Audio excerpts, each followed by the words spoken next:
Quinine న్యూస్కు స్వాగతం. వర్షాకాలంలో సీజనల్ వ్యాధుల గురించి కలెక్టర్ నుండి గ్రామ పంచాయతీ సెక్రటరీ వరకు నీటిని నిల్వ ఉంచొద్దని ప్రతి ఒక్కరికి తెలియజేస్తూ సీజనల్ వ్యాధుల గురించి వివరిస్తూ డెంగ్యూ, మలేరియా, టైఫాయిడ్, మెదడువాపు, దోమల వల్ల వ్యాధులు వస్తాయని ప్రచారం చేస్తుంటే ఇది మాకు కాదు అన్నట్టు నిజామాబాద్ జిల్లా సిరికొండ మండల కేంద్రంలో గల ప్రభుత్వ ఆదర్శ పాఠశాలలో దీనికి విరుద్ధంగా ఉంది. వంట పాత్రలు కడిగే దగ్గర నీరు నిల్వ ఉంటుంది. అక్కడే పక్కన ఇంకుడు గుంత ఉంది. అందులో పురుగులు, దోమలతో మురికి నీరు నిల్వ ఉంది. అక్కడే వంట చేయడం, విద్యార్థులకు మధ్యాహ్న భోజనం పెట్టడం జరుగుతోంది. పాఠశాల ముందు చెదారంతో నిండి ఉంది. దీనివల్ల విద్యార్థులకు వ్యాధులు సోకే ప్రమాదం ఉంది. క్యూనైన్ న్యూస్ ఈరోజు ఆదర్శ పాఠశాలకు వెళ్లి చూసినప్పుడు ఇవన్నీ కనబడుతున్నాయి. విద్యార్థినులతో గడ్డి తీయించడం చూసి ఉపాధ్యాయుని అడగగా వ్యవసాయ సబ్జెక్టులో భాగంగా అన్నారు. పిల్లలతో గడ్డి మొత్తం తీయించడం జరిగింది. దీని అంతటిపై ఆదర్శ పాఠశాల ప్రిన్సిపాల్ పి శ్రీనివాస్ గారికి వివరణ కోరగా ఆయన మాట్లాడుతూ సిబ్బంది లేదు, చెత్తను ఉపాధ్యాయులకు మరియు విద్యార్థులు కలిసి తొలగిస్తున్నామని అన్నారు. పక్కనే హాస్టల్ ఉంది. హాస్టల్ చుట్టూ గడ్డి, పిచ్చి మొక్కలతో గోడకు, కిటికీల దగ్గర ఆనుకొని ఉన్నాయి. దీంట్లో పాములు వెళ్లే ప్రమాదం ఉంది. గడ్డితో కప్పబడి నేల కనబడకుండా ఉంది. పాములు లోపలికి వెళ్లే ప్రమాదం ఉంది. హాస్టల్ ఆదర్శ పాఠశాలకు సంబంధం లేదని హాస్టల్ను కస్తూర్బా పాఠశాల మేడం చూస్తోందని తెలిపారు. హాస్టల్ మేడం అందుబాటులో లేదు. వీటన్నిటిపై ఆదర్శ పాఠశాల ప్రిన్సిపాల్ శ్రీనివాసులు వివరణ అనంతరం ఆయన క్యూనైన్ న్యూస్తో మాట్లాడారు.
మన ప్లాంట్స్ చుట్టూ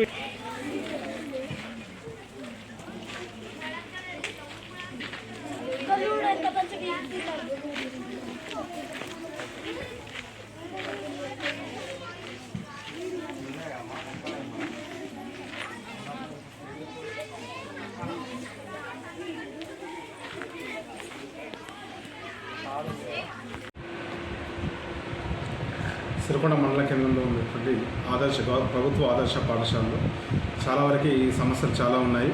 సో అయినంత వరకు ఇక్కడ ఉపాధ్యాయ బృందము పిల్లలు అందరూ కలిసి సమస్యల పరిష్కారానికి కృషి చేస్తూ ఉన్నాము. అంతేకాకుండా ఇక్కడ సిబ్బంది యొక్క కొరత కూడా చాలా ఎక్కువగా ఉంది. సో ఆఫీస్ సిబ్బంది లేరు, ఎలాంటి జూనియర్ అసిస్టెంట్ కానీ సీనియర్ అసిస్టెంట్ని ఎవరు కూడా మాకు కేటాయించలేదు జూనియర్ అసిస్టెంట్ని. సో ఆ వర్క్ కూడా మేము టీచర్లమే చేసుకోవాల్సి వస్తున్నది.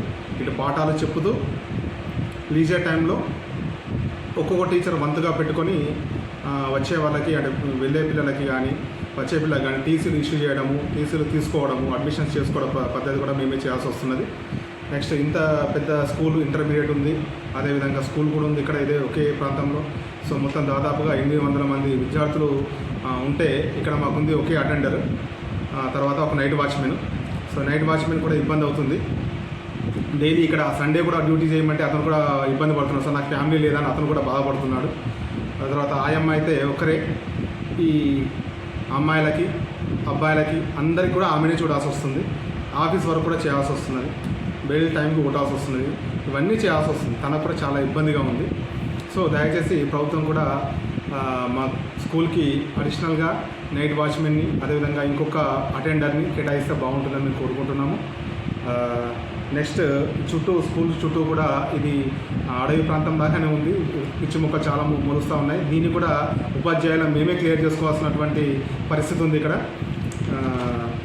మాకు ఈ ఉపాధి హామీ నుండి కానీ లేదంటే గ్రామ పంచాయతీ సిబ్బంది నుండి కానీ ఏదైనా హెల్ప్ దొరికితే కనుక బాగుంటుందని మేము భావిస్తున్నాము. ఇక్కడ దాదాపుగా ఈ మండల కేంద్రంలో ఉన్నటువంటి అన్ని విలేజ్ల నుండి అన్ని గ్రామాల నుండి విద్యార్థులు ఇక్కడికి రావడం జరుగుతుంది. సో వాళ్ళకి ఆ రోడ్డు ఫెసిలిటీ కూడా అక్కడ నుండి బాగాలేదు, వర్షం పడితే గుంతలమయము, రావడానికి చాలా ఇబ్బందిగా ఉంది. బస్సు వస్తుంది కానీ ఆ బస్సు కూడా వన్ వేనే ఉంది. ఒక బస్సు వస్తుంటే పిల్లల యొక్క ఆటో వెళ్ళాలన్న ఇబ్బంది ఉంది, చాలా ప్రమాదకరంగా ఉంది. నెక్స్ట్ ఆ రోడ్డు పక్కనే బావులు, అవి కూడా చాలా ప్రమాదకరంగా ఉన్నాయి. మేము వెళ్ళేటప్పుడు కూడా పిల్లలకి మరీ చెప్తూనే ఉంటాము, జాగ్రత్తగా వెళ్ళండి ఆ రోడ్ సైడ్ నుంచి వెళ్ళేటప్పుడు ఆ బావుల దగ్గర ఉన్న చోట అని చెప్తూనే ఉంటాం వాళ్ళకి. ఎంతైనా పిల్లలాగానే ఉంటారు, వాళ్ళు పక్కన ఉండి ఎప్పుడు గైడ్ చేస్తూనే ఉండాలి మేము. నెక్స్ట్ స్కూల్లో కూడా ఆ మెయిన్ గేట్ నుండి ఈ స్కూల్ వరకు రావాలి అని అంటే ఆ రోడ్డు మొత్తం వర్షం పడితే ఆ బురదలో బియ్యం దించడానికి వచ్చేటువంటి ఆటోలు కానివ్వండి, ఇంకేదన్నా మెటీరియల్ తీసుకొచ్చేటువంటి వెహికల్స్ ఏవి కూడా లోపలికి రాలేకపోతున్నాయి. అక్కడ నుండి ఇక్కడికి తీసుకోవడానికి హమాలి వాళ్ళు దొరకట్లేదు, చాలా ఇబ్బందిని మేము ఫేస్ చేయాల్సి వస్తున్నది. సో దయచేసి ప్రభుత్వం బాధ్యత తీసుకొని అక్కడ నుండి లోపలికి మాకు సిమెంట్ రోడ్డు కూడా శాంక్షన్ చేస్తే బాగుంటుందని మేము కోరుకుంటున్నాము. నెక్స్ట్ ఉపాధి ఇక్కడ MDM దగ్గర కూడా మాకు వాటర్ బయటకు పోవడానికి డ్రైనేజ్ సిస్టమ్ లేదు. ఈ డ్రైనేజ్ సిస్టమ్ లేకపోవడం వల్ల ఇక్కడ ఇంకుడు గుంతను ఏర్పాటు చేయడం జరిగింది, అది కూడా జామ్ అయిపోయింది. అది కూడా క్లియరెన్స్ లేకపోవడం వల్ల వాటర్ అక్కడ జామ్ అవుతుంది. పిల్లలకి దోమలు పెరగడం వల్ల అనారోగ్య సమస్యలు వచ్చే అవకాశం ఉంది. కాబట్టి మేము ఎంతో క్లియర్ చేయడానికి ప్రయత్నం చేస్తూ ఉన్నాము. అయినప్పటికీ కూడా డ్రైనేజీ సిస్టమ్ లేకపోవడం వల్ల వాటర్ అంతా కూడా ఇక్కడే ఇంకిపోవడం జరుగుతుంది. సో అది కూడా మాకు చాలా పెద్ద సమస్యగా తయారైంది. దాని గురించి ప్రభుత్వ దృష్టి కూడా మేము తీసుకెళ్తే వాళ్ళు కూడా చెప్పే సమాధానం ఏంటి అని అంటే, మీకు ఇక్కడ డ్రైనేజ్ సిస్టమ్ కావాలి అంటే పెద్ద మొత్తంలో నిధులు కావాలి, అంత పెద్ద మొత్తంలో నిధులు ఇప్పుడు ప్రజెంట్ సిచ్యువేషన్లో అయితే సాధ్యం కాదు, మీరు ఆల్టర్నేటివ్ ఏమైనా చూసుకోండి అని చెప్తున్నారు. అది ఎంత చూద్దామన్నా మాకు ఇంజనీర్స్ కూడా సజెషన్ ఏం చేస్తున్నారు అని అంటే, ఈవెన్ టాయిలెట్ వాటర్ పోవడానికి కూడా ఇంకుడు గుంతనే ఏర్పాటు చేసుకోమని చెప్పారు వాళ్ళు. బాత్రూమ్ వాటర్ వెళ్ళడానికి కూడా ఇంకుడు గుంతనే ఏర్పాటు చేసుకోమని చెప్పారు. ఎందుకంటే ఆ వాటర్ బయటకు వెళ్తేనే బాగుంటుంది, ఇంకుడు గుంత పెట్టుకుంటే మళ్ళీ దోమలు అవుతాయి. సో ఆ దృష్టి కూడా చెప్పాము, కానీ వాళ్ళు కూడా ఏం చేయలేని పరిస్థితి ఉంది సార్. ప్రభుత్వం దాన్ని కనుక ఇనిషియేట్ చేస్తే ఏదైనా పనులన్నీ జరిగిపోతాయి. సో అది మాకు తీసుకోవాలని చెప్పి మేము కోరుకుంటున్నాం. So thank you sir. ఎప్పటికప్పుడు వార్తలను వీక్షించేందుకు Q9 న్యూస్ ని సబ్స్క్రైబ్ చేసుకోండి, లైక్ చేయండి, షేర్ చేయండి. విలువైన సమాచారాన్ని ముందుగా మీరే తెలుసుకునేందుకు బెల్ బటన్ ని క్లిక్ చేయండి.